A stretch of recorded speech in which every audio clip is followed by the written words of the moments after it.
Hi. Hello. You've reached the Battle Bros podcast with Mac. And Alamo. Please leave a message after the tone. What's going on, everybody? How the hell are you? Welcome and or welcome back to the Battle Bros podcast, our little passion pet project that we've been associated with for the past 2 years. My name is Mac. This handsome man over here, this is Alamo. Welcome. Glad you could stop by. Um, Hopefully you're going to enjoy what we're going to be talking about today. So all that good stuff. How you doing there, brother? Could have had a better week, but it's better now. Perfect. Couldn't have said it better. And I'm sorry, could Indeed. you please say your name one more time for your recipe? Mr. what? Schweddy? If you haven't seen that bit with Alec Baldwin back on SNL, like back in the day, oh my god, it's great. He has You mean he back when has a Alec Baldwin was actually funny on SNL? touche. Yeah, we're gonna leave that alone. Anyway, Yeah. it's been a week, hasn't it, man? Yeah. Okay, we're gonna get off that subject. Moving right along. So, Yeah. if it's your first time joining us, we're glad to have you here. Alamo and I have been friends for 20 plus years. We met in high school.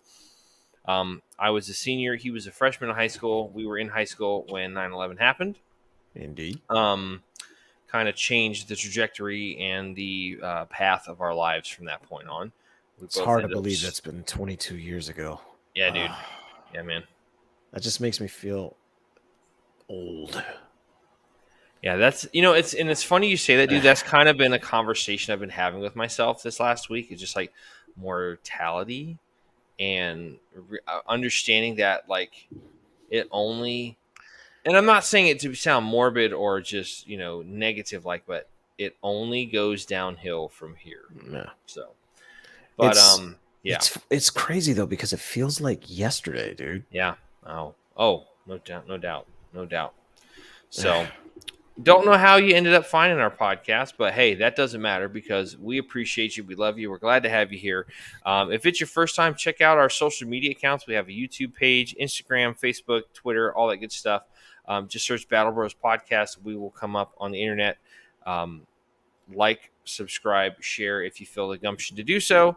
We would appreciate having you watch our show and kind of take part in our cause and whatnot. So we'll get into the rest of that at the very end of the show. But in the meantime, again, thanks for stopping by. If you caught our show last week was episode 063, and we were talking about fatigue, and it's the irony of that conversation was that I was pretty damn dog-ass tired talking during that course of the show. I'm sitting there just like, where. It was just awful. But it was a real conversation, and I think that hopefully people will understand that and see that and just be like, yeah. Because we talked about some really good stuff on that show, and it was good stuff. Indeed. But we're going to have a good conversation this week. So this week, we're going to be talking about something that kind of pertains to everyone, not just folks in the military, not just first responders, everybody in their day-to-day lives, and everybody. I don't know why I said lives just now, like like Agent Smith. Mr. Anderson has 2 lives. In one life, he's John Anderson, computer programmer from a respectable firm. In the other life, he goes by the hacker alias Neo. And is guilty of every tech crime that we have a law for. Hugo Weaving in that role was so good. One of these lives has a future. The other does not. Alamo, why are we not doing voice acting work, dude? Like, seriously.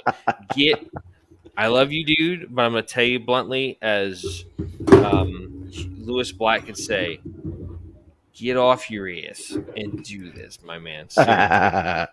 But anyway, so sorry, that was a little tangent there. Shut up, Meg. You're gonna know. See, that's what I'm saying. Okay there, Peter. But anyway, like we were talking about, the subject for today's topic concerns everyone, not just military, not just Damn right. just first responders. It concerns everyone. All encompassing. Yes. Ooh, yeah. Good SAT term right there. Yeah. All encompassing. Very good. So the conversation we're going to have tonight is on the topic of environment. So let's kind of break this down like we always do. We're going to jump right into this. Damn right. Let's break this down like we always do. We're going to talk about what the definition of environment is. So the two definitions that I found when we started these notes last week. I'm looking at the wrong thing. So environment is going to be defined as the surroundings or conditions in which a person, animal, or plant lives or operates. The other definition is going to be the natural world as a whole or in a particular geographical area, especially as affected by human activity. Okay? Indeed. So, in the synopsis, we pose a question: how does your environment affect you? But also, how do you infect not infect? Wow, here we go.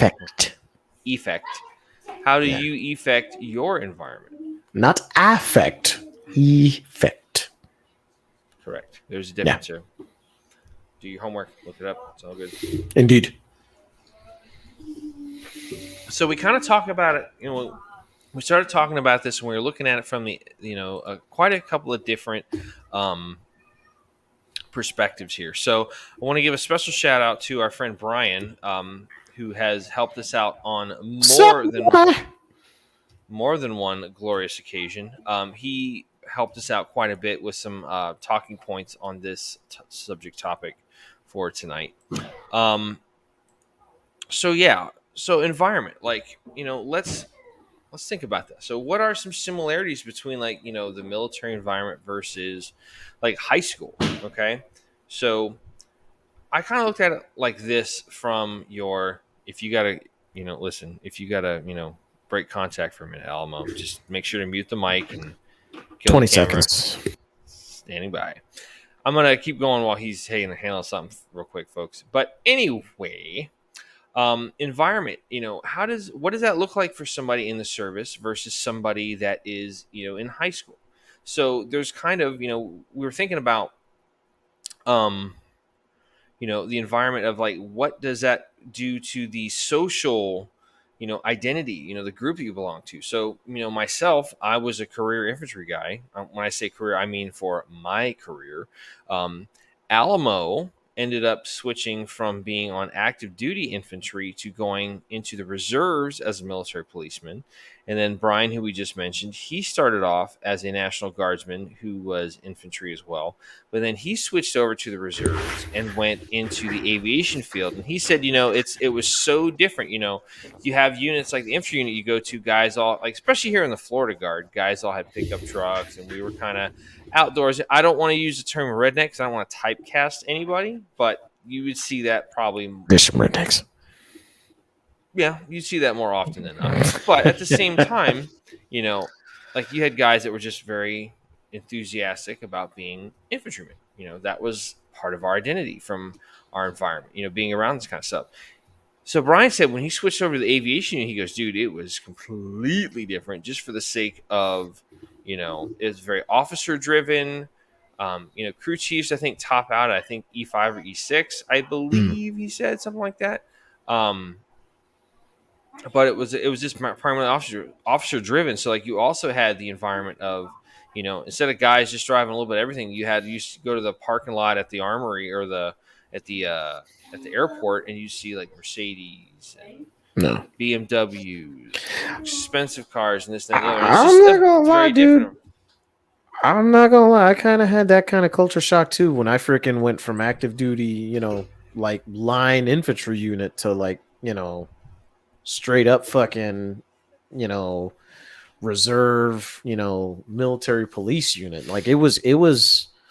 Oh yeah. I mean, of course, I never got a chance to actually, switch jobs or switch MOSs, which I can't lie, still to a certain degree does disappoint me just a tad bit, only because I feel like I could, if with 2 different MOSs under my belt, I probably would have had a little bit more qualifications. but you know, True, there probably would have been some benefits to that on the civilian side when it yeah. came to like employment, this, that, and the other. For sure, But absolutely. yeah, it was definitely it was a different world, man. Different, Absolutely a different world. completely different environment. Absolutely. Yeah. So think about this. You know, let's go back. Let's take a step back in time, shall we? To when we all go to that wonderful, hellaciously strange place that we called high school. So think about this, like, you know, Yes. I think back to our old high school, which is here in Seffner, Florida, and it's like it was very much like the environment that was you were in was very dependent upon the group you associated with, whether you were one of those like Yeah. skateboard punky kind of like the way they dress. You had like your The thing is, though, preppies our and groups were different than what groups nowadays. well, and again, I'm going to use you for an example, Alamo, not to throw you under the bus, dude. Why are you? It's okay. It was high school, man. We didn't know any better. No. I'm talking about today's groups compared to ours. Ours was normal compared to nowadays. Well, but it's not normal. It's what we know versus our normal versus their normal. It was our high school time versus their high school time. It's going to be weird because my daughter is going to graduate 30 years after I graduate. I'm just like, I'm not ready for that shit, dude. I'm gonna tell you right now. I'm just like, I'm so stinking on my way up there with like a walker. Good shit. God! Now I gotta think about when the hell Jaden, like, so long as he keeps himself on track, he's on track to graduate 2 years before I graduated. So, go figure. Wait, what? 2 years before you graduated? I was left back twice, dude. I should have graduated when you did. Right. That's right. That's right. I remember you telling me that now. Yeah. So, and oh, that's what I was gonna say. Sorry, I kind of lost myself, my train of thought there for a minute. So, like, I remember with you when you were in high school. I do it all the time. Right. I can say that I was very much like my environment consisted of like I was in Latin classes. I was in the Latin club. I was in marching band and in the band program all 4 years of high school. I got into ROTC my senior year. I did Mu Alpha Theta, but I wasn't. Yeah, I would think I was just like I was way out of my league there. But things like that. National Honor Society, like junior, senior year, I believe. ROTC drama. Yeah, a little bit of cross country. So I got remember that taste of that jock-ish kind of stuff. That and just how different of a perspective of high school it was, depending. Like with our high school, anybody that was in the football program was like they had things pretty good. I mean, might not have made it to the playoffs every year, but like you were kind of, I would venture to say you were kind of put on a little bit of a 0405, little bit of a pedestal. State champions.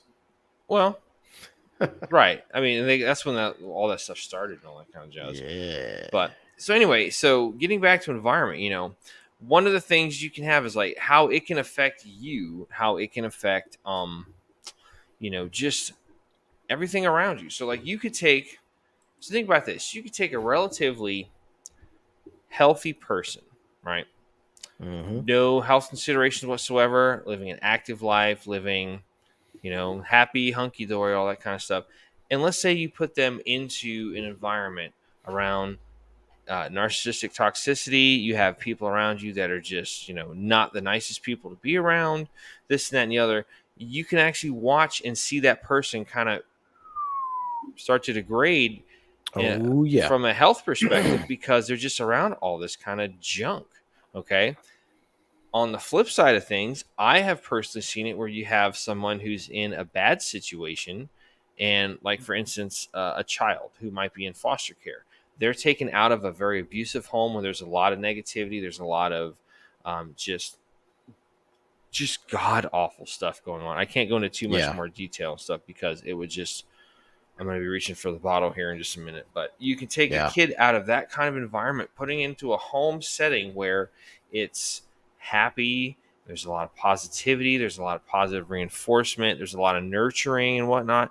And like this person will just absolutely, it's like a little tiny rosebud. It just opens and blossoms and flourishes, and it's absolutely amazing how that works. Oh So, yeah. I mean, and a lot of people don't really give it, are you like, we had an episode one time where we talked about being stuck in a rut. It was one of our very early episodes. And like, Early on, dude. is being stuck in a rut preventing you from reaching your potential? Is it stopping you from being able to accomplish the goals that you want to accomplish and whatnot? So we're going to read a couple of different articles on the subject that we found. The first one is called, it's talking about, is personality genetic? How environmental and hereditary factors influence personality. So I'm going to go over this one real quick. This is probably maybe like a 5-10 minute read. I'm just gonna kind of go over this real quick. So, humans are complex beings.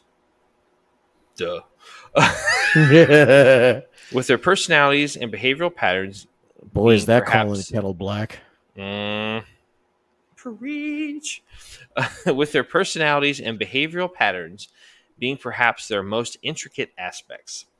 The fascination with this aspect of human behavior can be seen in the popular debates such as nature versus nurture, or in social theories such as the Bouchard twin study. Social psychology students have long studied human behavior and whether we are the result of our biology or our environment, aiming to answer the question, is personality genetic? If our personality results from genetics, then we develop them early on and will remain the same throughout our lifetime. However, if they are a result of our environment, then our personalities may evolve through our lifetime, and our experiences will have a more significant effect on them. Studies have concluded that human personalities and temperaments are shaped by both genetics and our environment. While we may be born with certain personality traits, there still is a possibility to develop others as we experience. So basically, what they're kind of saying, I had to wet the whistle there, folks. Sorry. So think about, this is a bit of a stretch. Bear with me, okay? It's kind of like how if personality is genetic, then it would kind of be like the setting of the grid in the Tron movie franchise. The grid is basically somewhere in a computer that has evolved and developed independent. A digital frontier. Digital frontier that is kind of like basically just away from and completely separated from the internet and Wi-Fi and all that kind of stuff. So it's developed on its own. So there's no influencing there from the World Wide Web, from social trends, all that kind of stuff. So that's kind of what they're hinting at there. Now, because of the fact you have other stuff going on, like your environment, then there are going to be some changes here. Because you can have somebody, never mind. I'll get back to that in a minute. So I was going somewhere, but I was like, yeah, pull back. Break contact. Often, a person might seemingly inherit their parents' short temper or perfectionist tendencies. This guy. That same child may inherit their grandparents' big blue eyes, their parents' big blue eyes, and thick curly hair.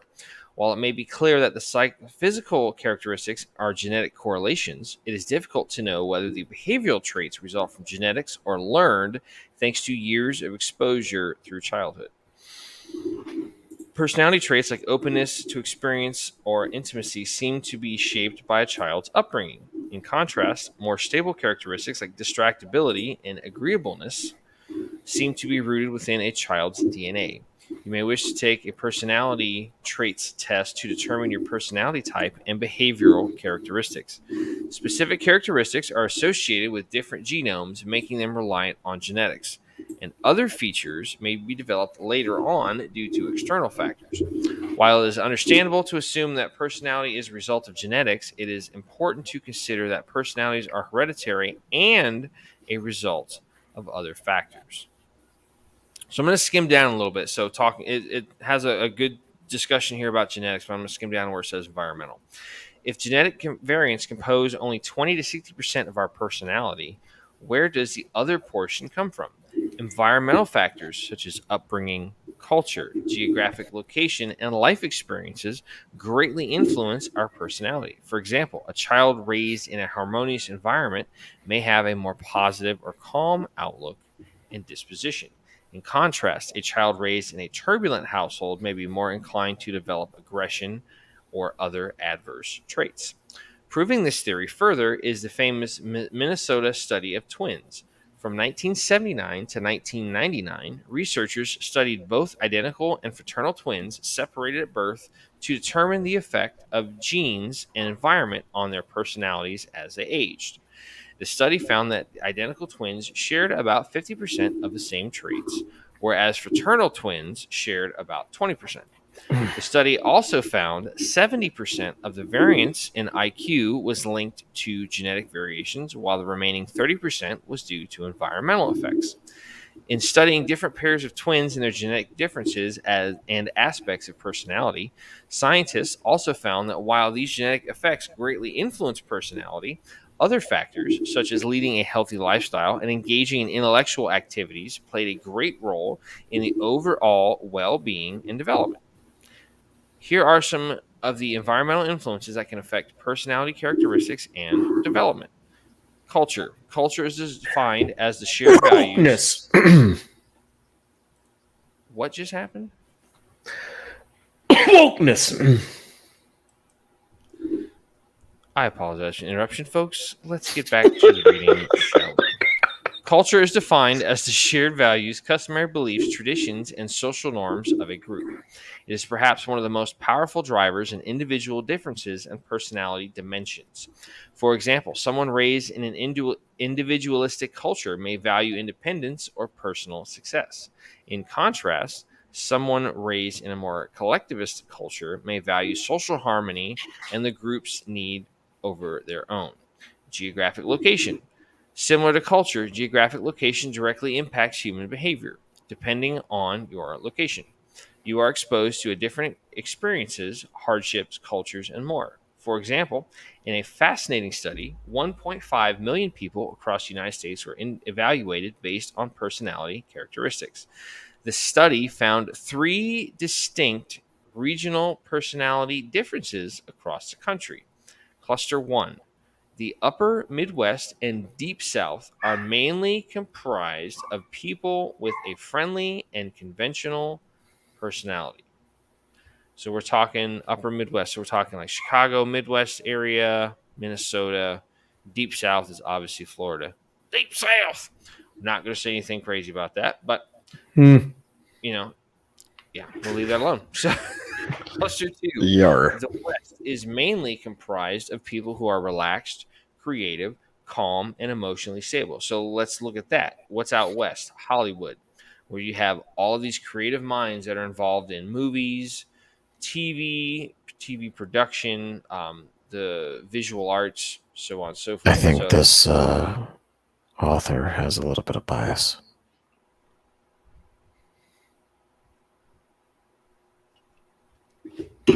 Alamo, if you don't shut up and let me read the freaking article, I'm going to come through this damn phone line and choke your ass. Shut up. I love you. God. I will say I'm not saying you're wrong, but let's get through it. Love you, buddy. Cluster 3. The Northeast is mainly comprised of people who are exposed to more stress and therefore more likely to experience irritableness or depression. Jeez. Do you want to comment Say on how that there, tell us buddy? tell us how you really feel. Good God. Basically, if you're in the Northeast, you're an asshole. I'm not saying that at all. Assholes. Not just one state in particular, but I'm just saying. Community. Within a geographic location and culture, smaller groups called communities form.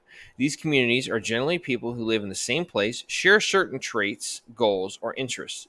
Community influences could include role models, religion, and neighborhood context. For example, a theory conceived by R.J. Sampson called social disorganization theory suggests that when people live together in a community, emergent properties develop characteristics that cannot be predicted from their individual characteristics of the residents, meaning that personality development for a community as a whole is actually impacted by its residents. Therefore, the link between community and personality is quite strong.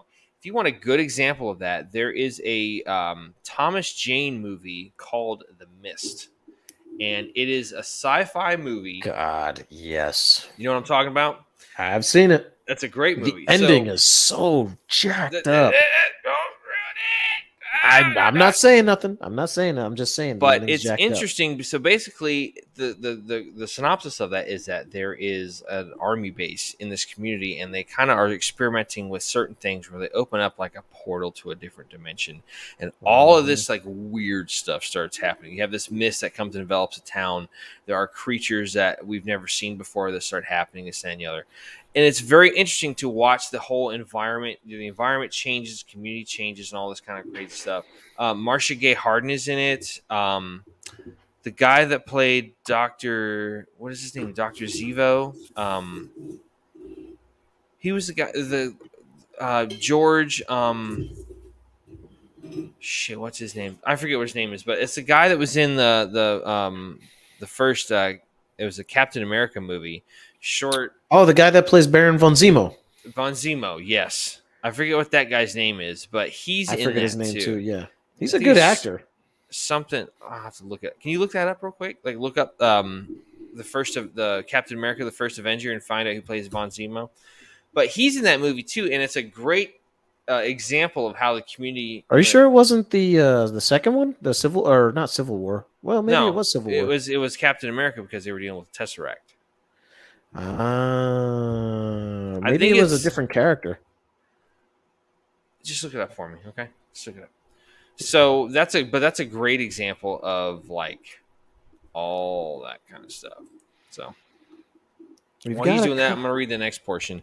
Education. Another environmental factor that plays a role in the personality characteristics is the schools people went to in their education.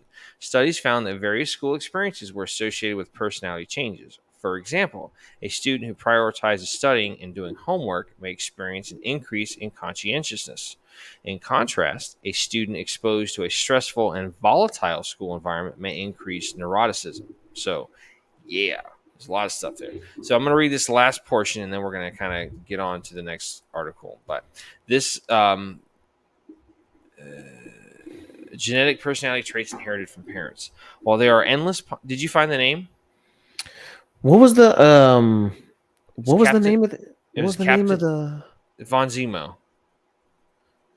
Was it the doctor? Was it the doctor? He was kind of chubby. Yeah, chubby guy. He defected. He's in that scene with Tommy Lee Jones, the Colonel, when he's sitting there. He's like Toby Jones. Toby Jones. That's it. Yeah, yes. Great actor. He's in that movie, and he has a really good part in it too. Thank you. It was on the tip of my tongue, dude. It was bugging the crap out of me. Genetic personality traits inherited from parents. While there are endless possibilities for how a person behaves and perceives the world, 5 primary traits are often measured. Personality models, such as the Big Five, measure agreeableness, openness, extroversion, neuroticism, and conscientiousness. From these main characteristics, a personality type can be determined. While environment certainly plays a role in personality development, genetic influences tend to have an even more significant effect.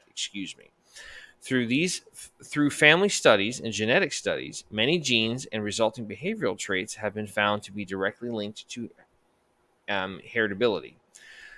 And it talks about distractibility, leadership, neuroticism, so on. ADHD. But we kind of got the gist of that. So the next article that I want to talk to you, this is an article from the University of Minnesota. It's called What Impact Does the Environment Have on Us? Since the earliest times, humans have needed to be sensitive to their surroundings to survive, which means that we have an innate awareness of our environment and seek out environments with certain qualities. First of all, humans have a strong need for safety and security. Kind of like that conversation we just had with your wife a few minutes ago before we started there. Yep. Bucko. Hey there, Bucko. And look for these attributes in their environment. We also look for physical comfort, such as an environment with the right temperature. In addition, we seek an environment that is psychologically comfortable. For example, environments that are familiar but offer the right amount of stimulus. Like there's a great bit that Lewis Black talks about the Vikings when they landed in America, and he's like, the Vikings landed and Dude. they what? No, go ahead. I'll let you go ahead. Okay. Do your So he's talking about, he's like, the Vikings went off through the woods, and as they do with most activities, they drank. And as they drank, they slowly drifted to the right until they landed in modern day Minnesota and went, holy shit, we're home. They're not just looking around going, oh boy, they got a Walmart. It's so good how he talks about this. And he's like, oh, I love his opinion.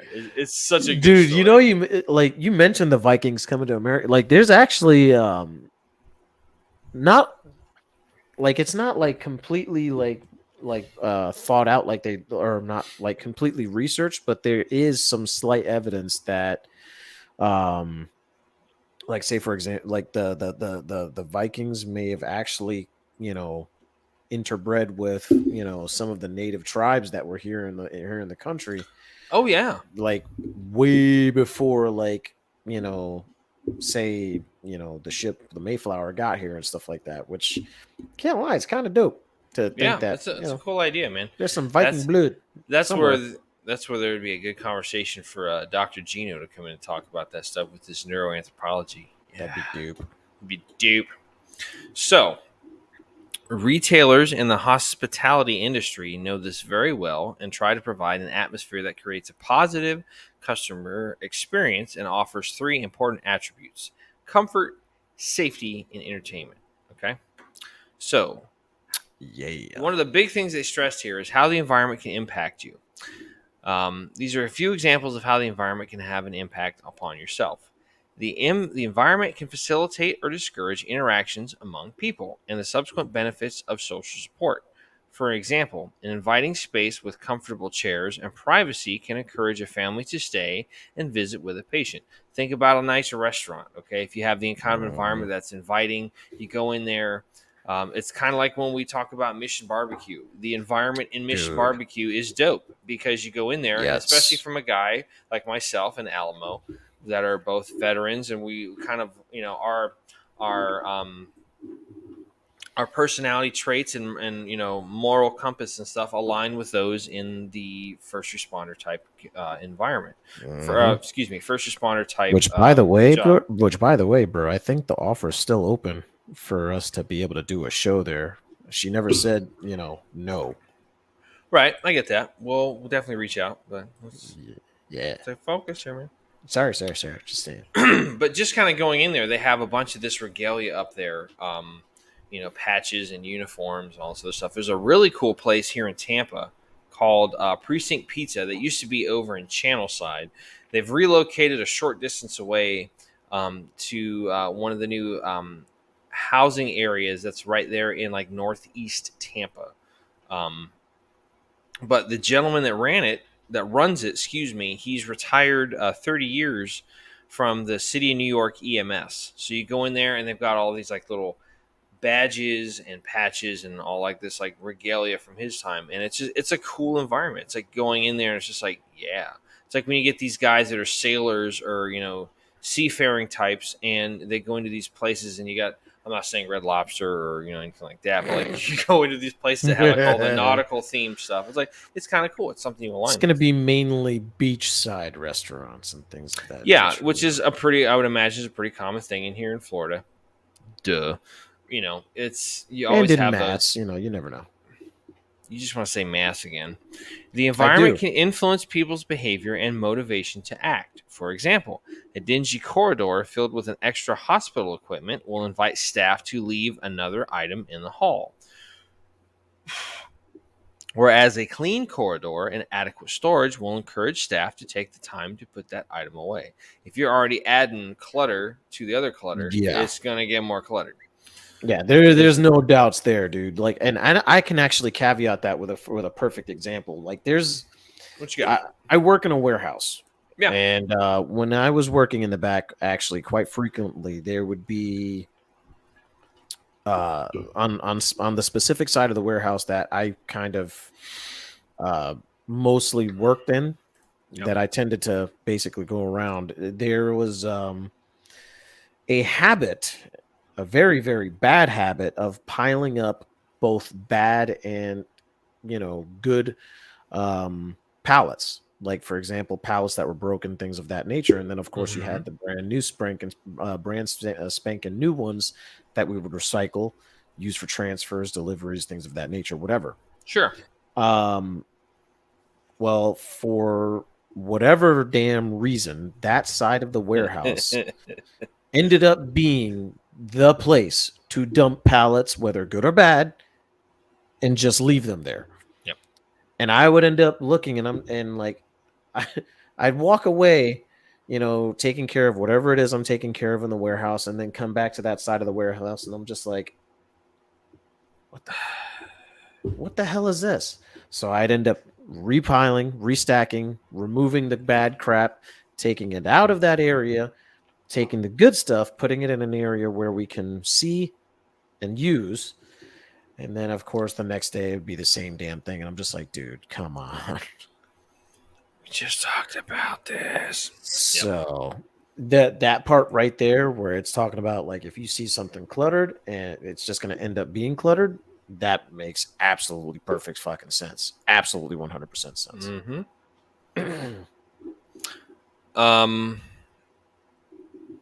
Yes. Okay. So the third example, the environment can influence mood. For example, the results of several research studies reveal that rooms with bright light, both natural and artificial, can improve health outcomes such as depression, agitation, and sleep. And I've actually got a great example of this. Again, I'm going to talk about our friend Brian.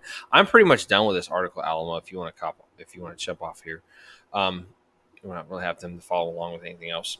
But Brian recently repainted the inside of his house downstairs in his living area, kitchen, and whatnot with a little bit more of a brighter color, like a kind of like an almost like a sky blue or like a steel blue. You could almost make the argument it's kind of like an infantry blue, like a sky blue or something like that. It's why is the sky blue? Because that's the spectrum of water vapor that it hits. Oh, that's not the right answer.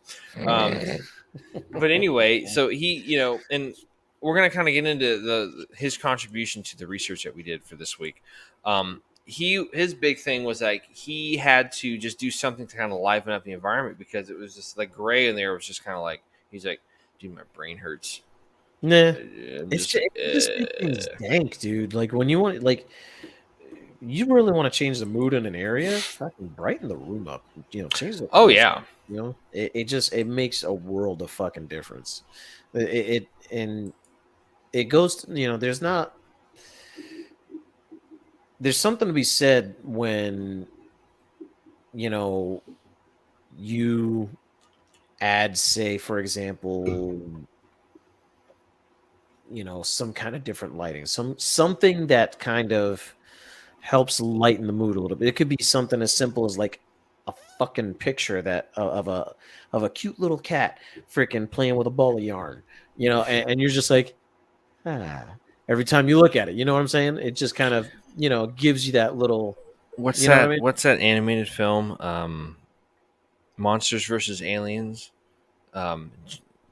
Reese Witherspoon voices a character named Joy Normica. Oh yeah, and she goes in the cell, and then Kiefer Sutherland voices a character by the name of General Warren Monger, and he's like, look, he's flying around, and she's got a little picture in her thing. He's like, oh, don't cry, sweetheart, it makes my knees hurt. There's a little tiny little picture. Hang on there, young blood, we're going for a ride. And there's a picture of a cat in there. It's like, hang in there. It's like, what is that supposed to do? Like, it's still like this dark, cold cell in your environment. It's like, hang in there. I want a real kitty in a real house. My name's Ginormous. I love that movie. It is so funny, and there's so many good people that star in it. It's like, who plays the alien? It's Rainn Wilson. He's like, give me the quantonium. Like, you just hear his voice as what's his face from Office Space. Yeah, you do hear it like that. You can just automatically hear it. It's just like, and then of course you have just being Bob, himself. Seth Rogen. Yes, Bob. Bob. Such a great movie. But anyway, so let's talk a little bit more about environment. So Yes. we were able to get some good talking points from our good friend Brian. Again, shout out to Brian. He's awesome. Appreciate you kind of, helping to contribute to the show. Not kind of, but like really just helping us out, making us sound a little bit more intelligent. So he has some discussions on environment when he has his some of his groups that he does for the place that he's at. I can't get too much into that, but he kind of breaks down environment in like a couple of different ways when it comes to the veteran lifestyle. So he said, before you get into any of this, when you're answering these questions, remember to think critically and be objective. Don't kind of get into your own head and start just passing around these simple, kind of just tired, old freaking excuses or like ready to go answers of like this. Like really try to be objective and critical and all that kind of junk. So he said, in your city, what does your city mean to you? And the other question as a part of that is, are you stuck there? Whether it be through, are you stuck there for financial reasons? Are you stuck there for obligational type considerations? So like, in my instance, I live with my mom. I'm and it's so funny how many people, like, when you're meeting people for the first time, yes, unfortunately sometimes it's on the dating sites. I know.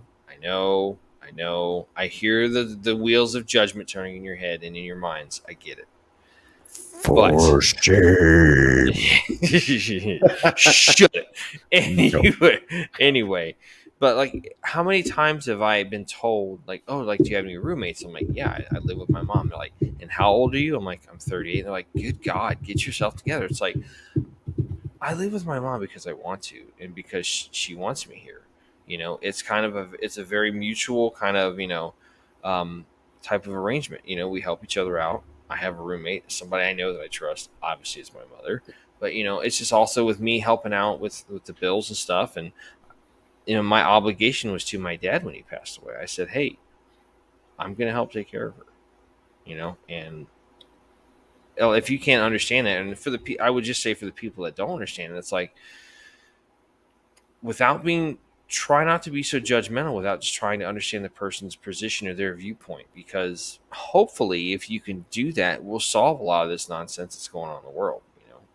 It all starts with this understanding first and foremost. Okay. So, but your city, like, and this is kind of an interesting thing that I thought about too, like city, like depending on where you're from, like people from Chicago, when they represent Chicago, they kind of have that somewhat, that geographical, like, social identity. Like most folks that are from like New York or the Northeast, like I said earlier in that first part article that we read about the study, what did it say? Let me go back to that. Stay by. Standing by. The upper Midwest that's not it. The Northwest is mainly comprised of people who are exposed to more stress and therefore more likely to experience irritableness and depression. I would say, and I'm not going to get into any of the norms there that, people are like, oh, everybody from New York's an asshole. That's not true. There's plenty of assholes that live down here in Florida. They're all the New Yorkers that moved down here. Yep. Anyway, that's not right. I'm sorry, but I get that. I mean, look at all you have to spend all that time commuting. Like there's people in New York City that don't own cars because the commute there is just so awful. You're always taking an Uber or a taxi or all this other kind of stuff. It's just like train, bus. You got the subway, you got the L trains and all that kind of stuff. The what is that? That's the sound. Oh, that's the chime, I guess, coming into the station. Yeah, I got you. No, that's the sound of the doors closing. As you're just take it from a former New Yorker, y'all. There you go. Yeah. But also the fact, like, the tax is so much higher, and with people like living in New York and working in New Jersey. Too. What's that? They have a state tax too. Yeah. So they have, like, especially with taxes, like people that live in New York and work in New Jersey, or live in New Jersey and work in New York and stuff, like you're paying state tax like twice. It's just like, so I get that. But also, like, and like we were also discussing earlier this week, talking about like the environment of, like, what does your city mean to you? Like, what is the stereotype of people that live in the Tampa Bay area? Well, there's one of two kind of common, like, stereotypical identities, and that's one, you lived here, you might have been born here, you've lived here most of your life, and then eventually you kind of off you go, and you're out and about. Or on the flip side of that, you're somebody that lived elsewhere and you've transplanted in. I would argue that being in Florida is a very transient type of environment, just because of all the tourism that we have and vacation homes, and we've got all the damn theme parks and stuff. I mean, that, as you said, that kind of drives people down here. So we have a transient environment that we live in, which can sometimes have a little bit of an adverse effect and adverse reaction with those kind of types of folks coming in. So, are you stuck here? Ask yourself that question. Are you stuck here? Eventually, I would consider possibly moving somewhere else. Just for shits and giggles. I mean, once my daughter's out of high school and stuff, she's off to college, and we'll see. But again, that's 10 years down the road. I would venture to probably say the same. I feel like Florida is a great state. I just, as a person, as an individual who I tend to see myself as a little bit of a nomad. I kind of don't identify with really anywhere anymore. I don't claim any cities. I claim there's a lot to be said I mean? for traveling, dude. Like, I went out Yeah. to Utah twice last year for a work trip, and like Utah, I didn't know nothing about Utah, and like people out there are pretty damn chill, and like you got mountains, and you got just beautiful weather, and you got nature and scenery. Yes. Like, that nomad lifestyle. It's like, let's buy some kind of small, like, little short bus and turn it into a drivable little house and just Get an old schoolie.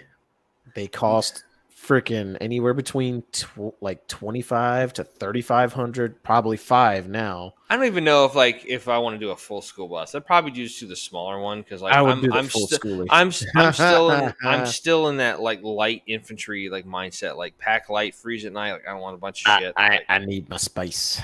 I'll get you. I get that, man. I totally get it. So, but hell yeah, but yeah, and Brian's even talked about. He's like, dude, like, there's so much cool stuff just to see in our great country. It's like, hell yeah, people don't get out and travel enough. Like, you got this great environment of like all these historical spots. Going to Mount Rushmore, or like we've talked about, on the Battle Road trip. Going up and seeing all the the spots in 9/11.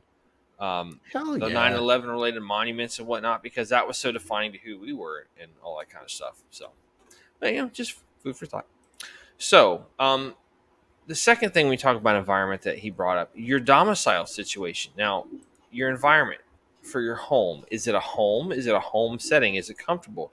Is it somewhere that you can let yourself kind of relax and be still and kind of calm your brain? Or is it just somewhere that you go and rest your head? Is it somewhere that's not really a home environment? It's where I lay down and go to sleep.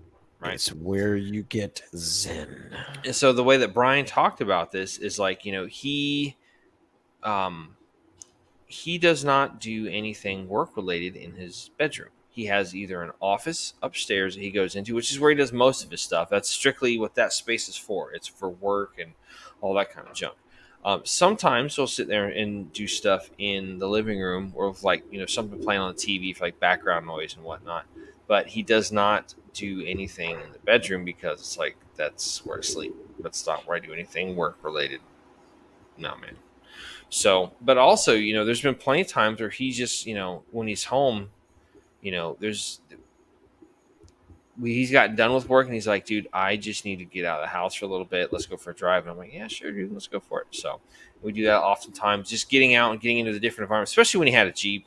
You put the top down, rip the doors off. And there's something to be said for that too. Just getting yourself out and just, getting fresh air, letting cool breeze hit your face. I mean, especially like, since we live where I'm at, I live in Brandon. I'm probably about 10-ish miles inland from any type of water, and like as soon as you hit like like you're in kind of like South Tampa, and you hit the Gandy, and you're going across over into Pinellas County. You just hit that. You get that all all your lungs. You get the smell of the salt water in your nose, and you just breathing it in. You're just like, oh, Yeah.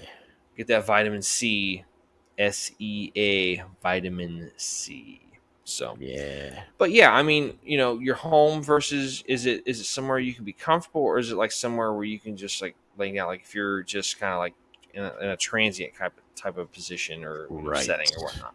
So, also the next thing about that, I'm sorry, not also, but the next point he brought up was, where do you work? What does your work environment look like? Or do you not work? Are you fulfilled? Do you have purpose? Is it healthy or toxic? Man, I can tell you, I've worked in plenty of toxic environments. Like my first job working in fast food, I worked at Wendy's, and it wasn't toxic, but I'm just like, I figured out, and I didn't work very much. I was like 5 hours on a Friday and Saturday night. I worked like 10 hours a week. It was piddly dumb shit, and I could see very quickly, I'm like, this is a job. This isn't bad, but I don't want to be doing this too much longer at all. This is crap. So, Yeah. what does that look like? And especially when you have, like you talked about, when you have, leadership, and I'm not saying anything that's going to get you in trouble, hopefully, but like, we've both experienced it when we have leadership that's toxic, whether it's in the civilian sector, whether it's on the military side of things, it just makes work environment absolute shit.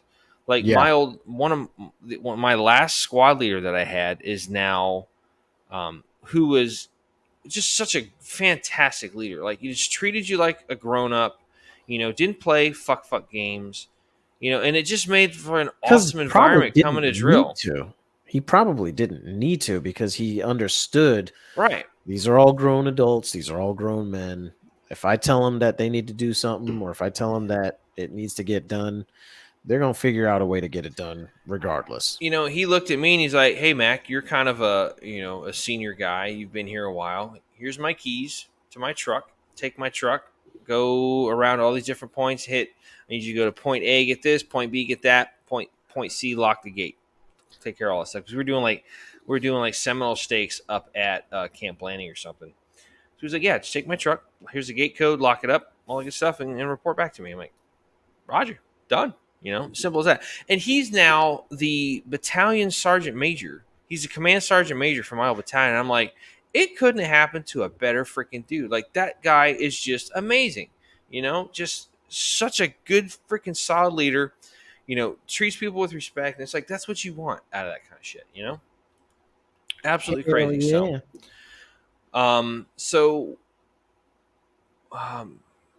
And this is going back to those first two questions. Are you fulfilled, and do you have a purpose? I would imagine that's a question that, like, a lot of people ask themselves. Dude, I'm asking myself that question every fucking day. Yeah. I mean, I think it's, I mean, you bring that question up, dude. I think that's a question that's on if not at least 60 to 75% of the country. Oh yeah. At least. Like we talked about last week, when we talked about fatigue, and I'm sitting here and I'm just like, dude, I am dragging ass. I need a freaking, like, put a damn IV stand next to me. Give me some liquid caffeine, and just right there, that vein, that's the good one. Just pump it in right in that joint right there. Like, I get that, even though I was that tired, what was good about this is, like, us doing this show gives me, and I'm sure it gives you there, Alamo, not to speak for you, but I can only imagine, it gives us a sense of purpose. It gives us, something, this gives me fulfillment talking about this and going out of our way. Like, I had a really cool,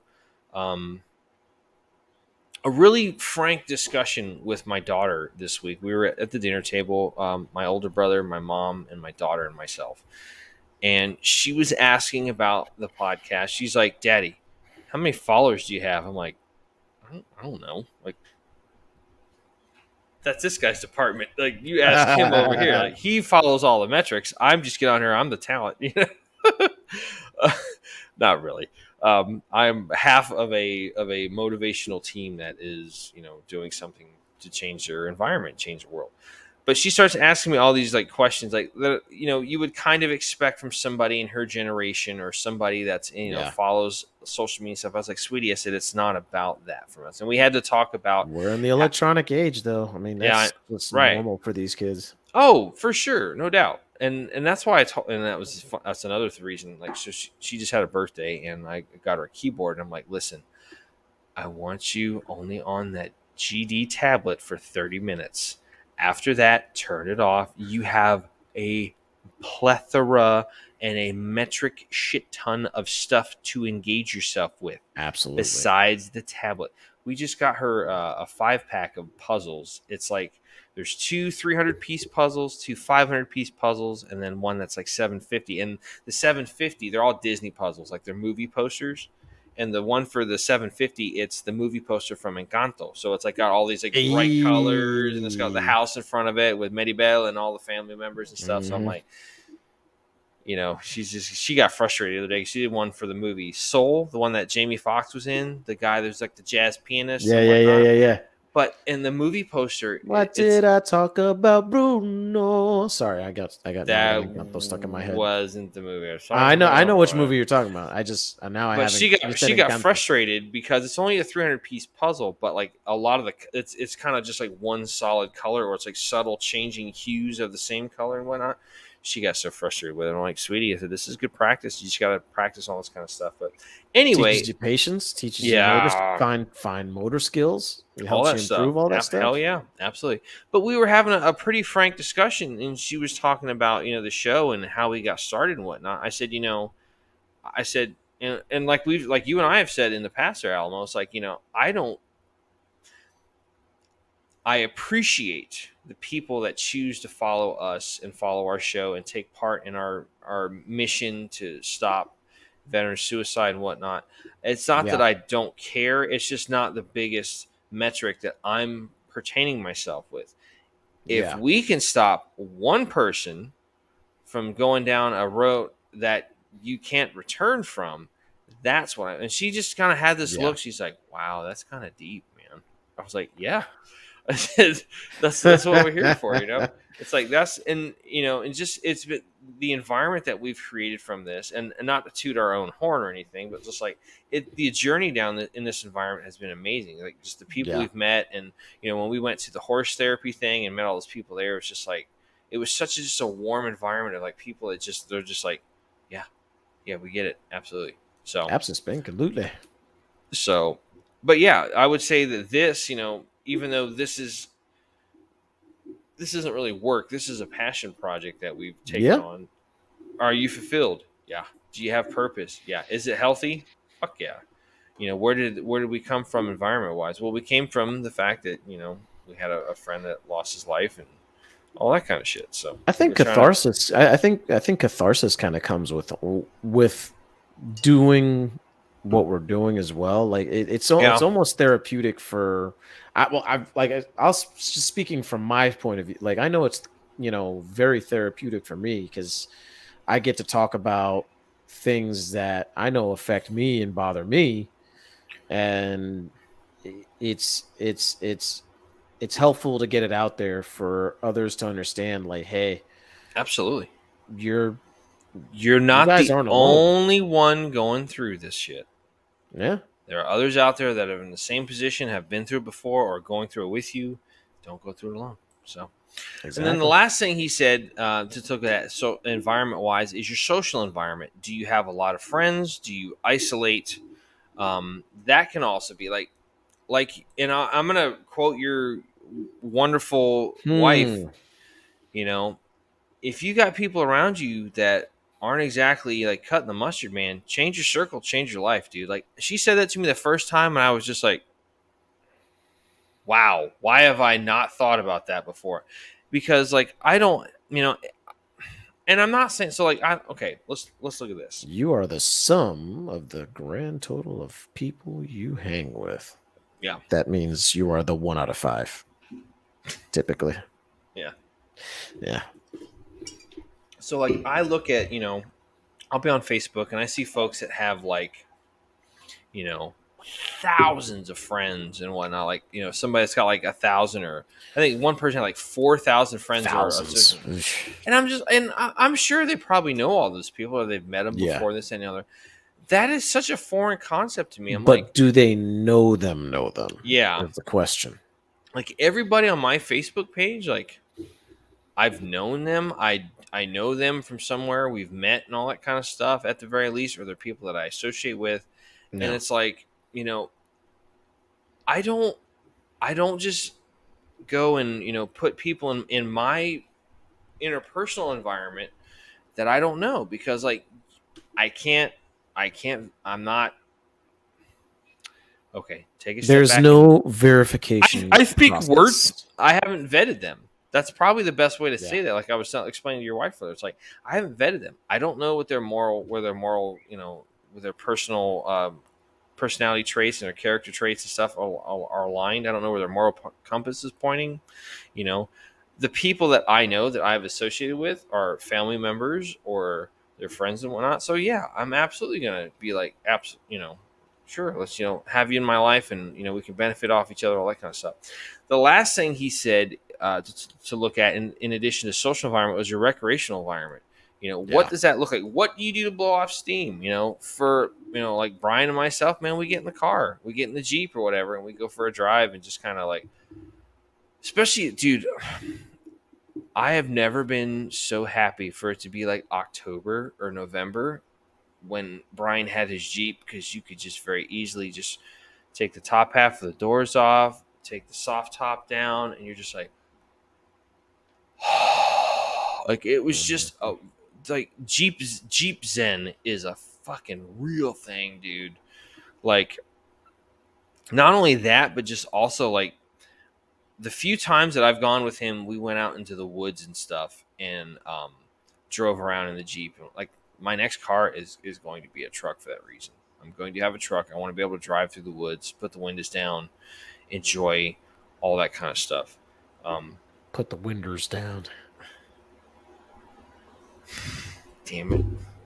You just had me draw. Now I'm thinking about Ginger Billy and that crap you had me watch last night with the cat. Cat's got pink eye. One of the dogs farted on my cat's pillar. Then my cat's got pink eye. Now my cat's got pink eye. I gotta get him antibiotics for his eyeball. We had such a good thing going, and you just totally shit cornflakes here, dude. Ginger Billy, man. I fucking love him. So, but yeah, every once in a while, you just gotta get out and change up your environment. Like, I see why people travel so much, just to get out and get a different environment under them. Like people that don't live by the beach, they go to the beach, just kind of get that fresh salt air. People that, you know, like I'm trying like hell to get up to North Georgia to go see Jose, just to get up into the mountains and live that life. Like, go dude, up there. A refresh of your environment, a change of pace, a change of scenery can be so refreshing when you're not like when you're not looking at the same shite. Check this out all the time. Not only so, and this goes back to you, my good man, changing your environment, getting out of the digital environment with the social media fast. Cut that off for like a good week. Pay attention to what's going on around you. Like, Tampa's awesome, dude. Tampa's a beautiful city. Like, and they're doing so much to add some really good culture to it. You know, they're extending Riverwalk out. There's all these great venues downtown and this, that, and the other. It's like, if you just took the time to pay attention to it, like, it's amazing. Like, where we live at, we're so lucky to live. Like, you're never more than 100 miles from the beach, you know? Like, even if you're in the middle of the damn state, just drive over to one coast, you're good, you know? So, but going back to the recreational thing, it's like, you know, the reason he brought that up is a lot of times, you know, with veterans, we can do some kind of downright reckless type shit for recreation, you know, go out there and, you know, you might start off just going out and four-wheeling and stuff, but next thing you know, it's like, all right, let's take this jump. Woo! You know, but also, what do you do to relax? Like, you know, recoil therapy, like I've talked about in the past, and, you know, taking your guns apart, exercise, you know, whatever the case may be. So, but dude, I've been pretty much dominating this whole conversation. Do you have anything you want to add before we shut it down? I'm sorry, dude. No, you're good, man. You had a lot to say on this one. Oh, I honest to God, I wonder if the microphone just picked up my neck just cracking like that. I Oh think my goodness. I did hear a little bit of a pop. But honestly, dude, like let me interrupt you real quick. I have to share this story. You talked about, when your kids graduate in high school feeling old and stuff. Yeah. I had that moment earlier last week. I had to sneeze so hard because my allergies were just whacking me out, dude. My allergies were so bad, and I was just like, "Oh, it's coming." And I went to inhale to sneeze, and like I kind of like was like shrugging my shoulders up, and all of a sudden I felt something in my neck pinched. I'm just like, like, oh man, surviving Afghanistan to get taken out by a sneeze, Mario style, because I pinched the nerve in my neck. Like, oh, he broke it, son of a bitch! Pull out Ricky Bobby and stuff. I was like, oh crap, this is how I go. This is not Pepe La bitch. Pepe La. Why don't you go ahead and break my arm there, Pepe La bitch? I want you to say I love crepes. What are those things? Those are the little crazy things with the cheese and stuff in them. Oh, those are good. We love those. We're gonna go get some afterwards. We're gonna go do that, but I'm not gonna say that there, buddy. You don't know about liberty, and you don't know about freedom. So why don't you just go ahead and break my arm there, Pepe La bitch? Oh, that I will do that. I actually broke it. Oh, just feeling dizzy from all the. No. Let's not do that. Hey, that was in the movie. I know. Oh, random thought. I did see where they're developing a sequel to Dodgeball, and Vince Vaughn is going to be returning to the role. I'm like, nice. Yes, it's going to be awesome. So anyway, despite our mental kind of like ooh squirrel moment, that's been our talk on environment. Please feel free to leave a comment on what you thought about it, or any type of anything we didn't hit on. We'd love to hear from you and all that kind of good stuff. But we are going to start shutting it down for the time being and closing out the show. So as we mentioned earlier, this show got started when we found out a friend of ours had committed suicide, unfortunately. Prior to that, Alamo and I had worked together on an event for his wife for her channel, and Alamo was like, "Dude, let's get the band back together." I'm like, "What do you mean?" He goes, "We got to do something, hang out, work together, man. Like I miss this interaction that we've got." So we found out about our friend John, who we worked with when we all worked in the retail sector, and it was a little bit it was tragic. I mean, because John was a guy worth knowing. He was just a great dude. Give you the shirt off his back. We had so much damn fun, and we are so fortunate that we did not feel HR's wrath when we were working together, because we did some downright just dumb funny shit. Oh yeah. But it made the work environment fucking wonderful. I'll tell you about. Did you have a purpose? I don't know about that. Were you fulfilled? Yeah. I laughed my balls off at work today. And we did this on the regular.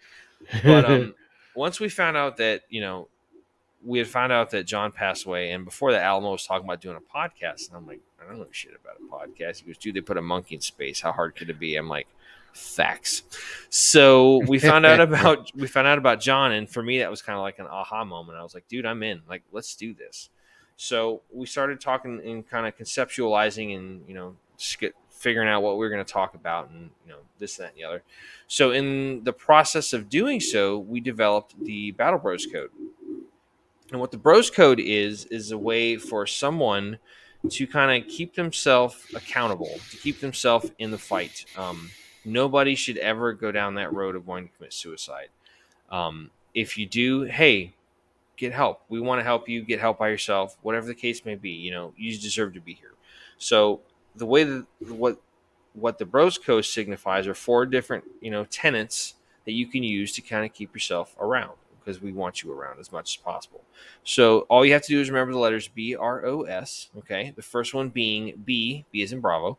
Be tenacious. No matter what you do in life, do it to the utmost of your abilities. Do it to the fullest potential that you have, whether it's being a parent, whether it's being an employee, a supervisor of employees, whether it's being the mailman, a janitor, who gives a shit? Whatever you do it to the best of your ability. When you go out and you're paying attention, to what's going on in your environment around you, do so in a tenacious manner. Like, notice the small things, take stock in what you have, all those kind of things. When you're just out in nature, like, stop and just listen, look, listen, all that good stuff. What did he say? Grantham was talking about, like, when you're doing like recce type work, seals. Stop, look, listen, and smell. Just see what's going on around you, man. You might be in the middle of a city, but you could just have that little moment where you see a bird or something. Just appreciate it for what it is. It's awesome. Like, live in that moment. It's fantastic. But whatever else you're doing, tenaciously do so. Be tenacious. Do it to the utmost of your ability. Okay. R, refuse to surrender. There are going to be things that happen in your life where you're going to get turned around, off track, twisted up. You're going to get knocked down in the dirt. You got to knock the dirt off yourself in the mud and pick yourself up, and Oscar Mike can continue on and carry on your life mission and whatnot. No matter what, just don't fucking quit. Don't fucking quit. Keep going until you hit that goal, until you hit that objective, until you hit that X, whatever the case may be. Okay. I already said that one. Sorry. O, obliterate your obstacles. In conjunction with the last one we talked about, those obstacles that come up, don't be afraid to traverse them. You might have to climb over a wall. You might have to dig under some barbed wire. You might have to take a side, drive an extra 5 miles on a detour because the road's under construction or something fell in the road and it's blocked. Okay, that happens. Cool. Don't lose sight of the destination and don't lose sight of what you're trying to accomplish. Okay. Sometimes you gotta, do various different things to try to hit get where you're going. You might have to, go 100 yards into the wood, kind of go over the way there and get back on the main road a little bit up the way. Sometimes you got to breach some shit. You got to get some C4s and Bangalore's and blow some shit up. It's like, yeah, we're going to blow some stuff up. All right. It's so much fun. And then times... I like Go Boom. I like Go Boom too. Other times you do what this guy did and you back a striker into a building and just be like, Sarge, you made a hole! Striker. Striker. So... it's all good. Obliterate your obstacles, no matter what they are. S, most importantly, S, seek out help in a time of need. Like with our good friend John, we can't say what led to his choice to solve a temporary problem with a permanent solution. And that's a tragedy because John was such a great guy. He had a very infectious laugh. He had just this larger than life personality. I mean, John was not the tallest guy. He was kind of a short, squatty little dude, but his personality and his heart were just so big. He was just such a wonderful dude to be around. Just a funny fucker, man. Like, just the best. Right? So give me a sec. Okay. It's bad enough when this statistic right here, 22 a day, it's bad enough that there's that many veterans that are, choosing to take that way out. Okay? Yeah. It sucks a lot worse when you can put a face and a name to one of those numbers. Okay. I would hope that nobody else has to experience that. Reach out to your friends, make sure that they know they have somebody they can count on, that somebody they can lean on in a rough time.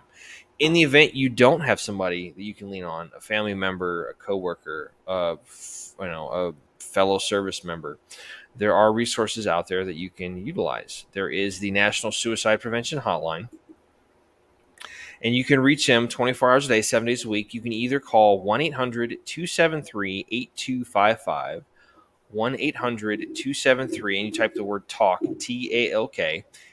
Get on there and then press 1 to talk to somebody immediately. Or you can also dial or text message the prefix 988. Again, that's 988. That's the newer one. I think that's been around for about a year now. I think it'll be in July is when that ish. Yeah, ish.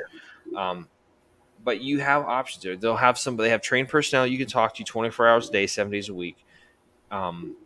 Take that serious, okay? Like, I'm not saying you're not going to, but at the same time, like, you deserve to be here. You deserve to have your story told.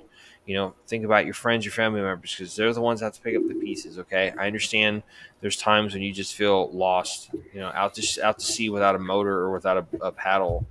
Um, help yourself get through that. Help yourself get back on shore. Get your feet firmly planted in the sand and whatnot. So, if you can remember those 4 things: be tenacious, refuse to surrender, obliterate your obstacles, and to seek out help in a time of need, you're going to have a better than not chance of getting yourself into a better standing. Okay, so just try to remember that.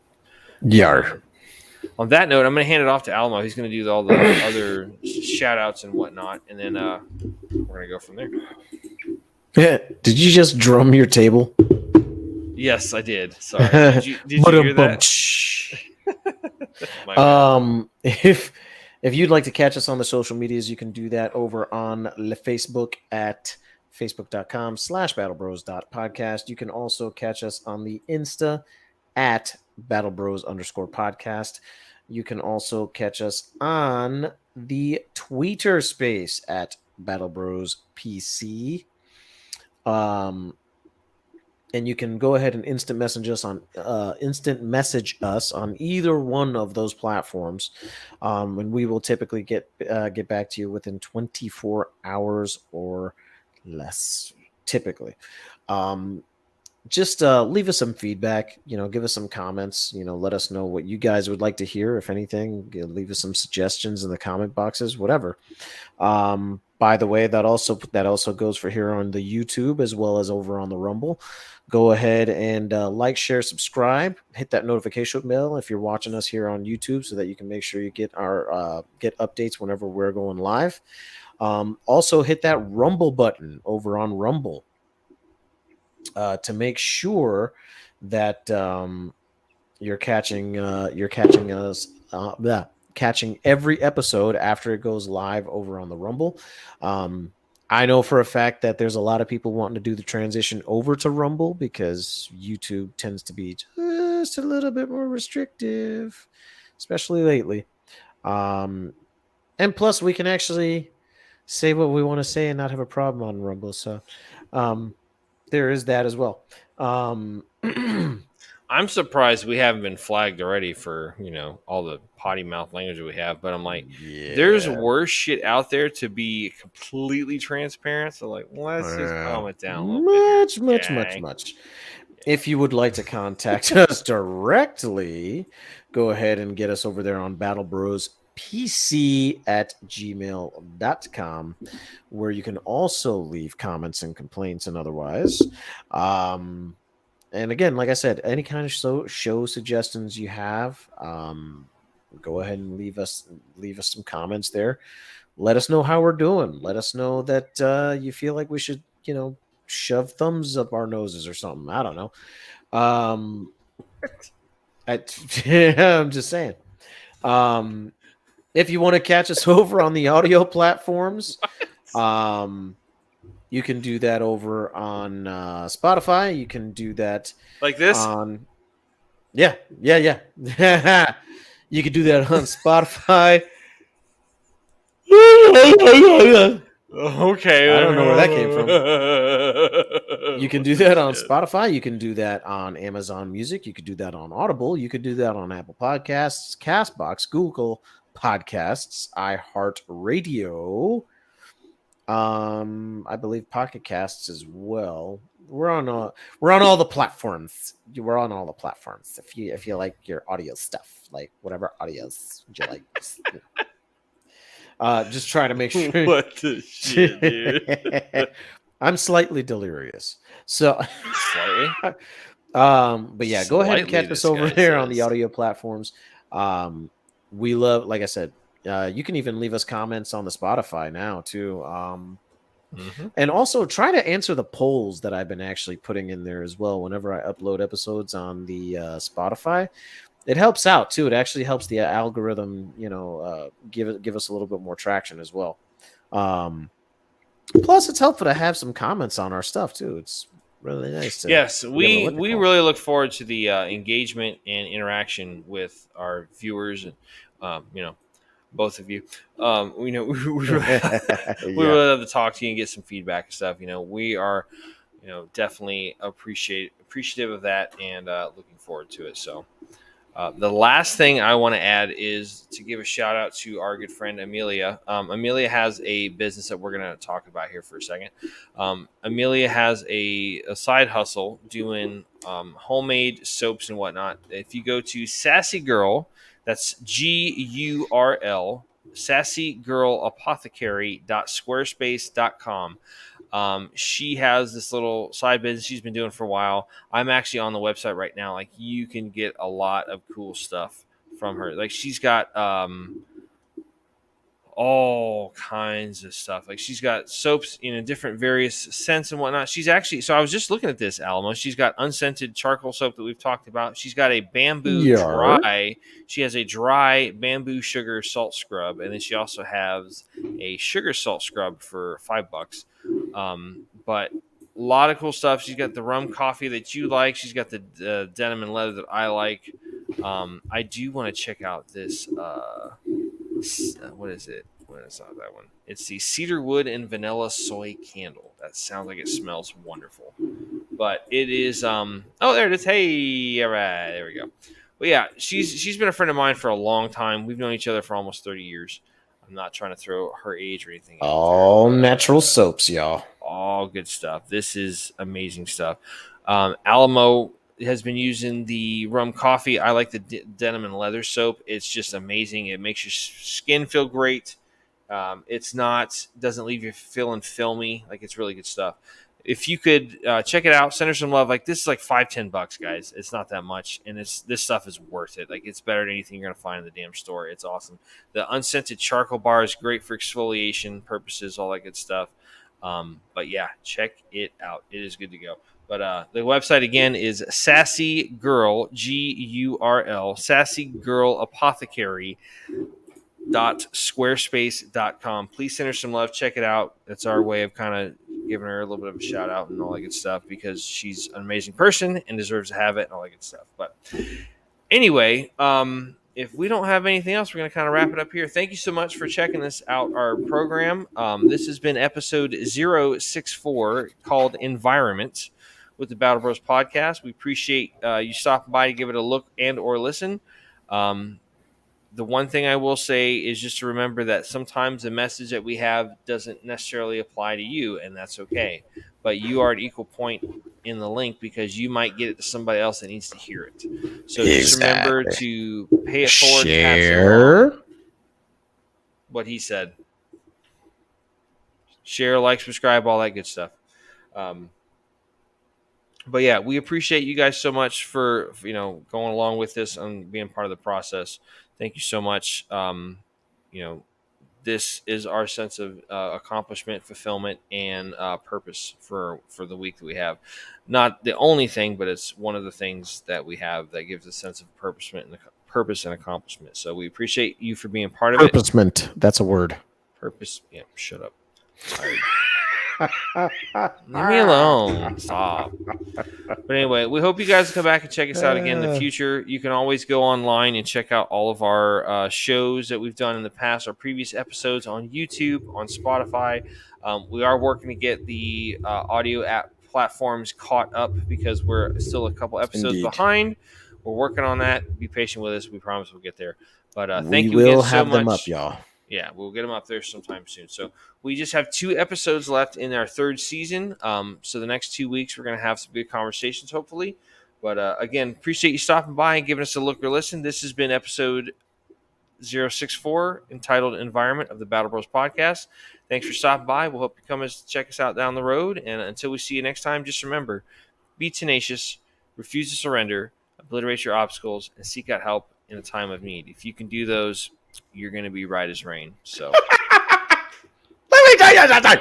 What the fuck, dude? I'm just not looking at the screen. I just shit my pants, dude. Jesus, I'm like being serious here, and I just hear cackle. I'm like, are you having a fucking psychotic break? And my answer would be, yeah. Need I remind you that I am a fire marshal? Okay, we're gonna go now because he's doing some crazy shit. So. Thanks for stopping by. I'm sorry that he just went off the deep end there, but check us out next week for our latest and greatest, newest conversation that we're going to have. We look forward to seeing you there. Until then, this is Mac and Alamo from the Battle Bros podcast. Y'all take it easy. Battle Bros. Out. Carry on.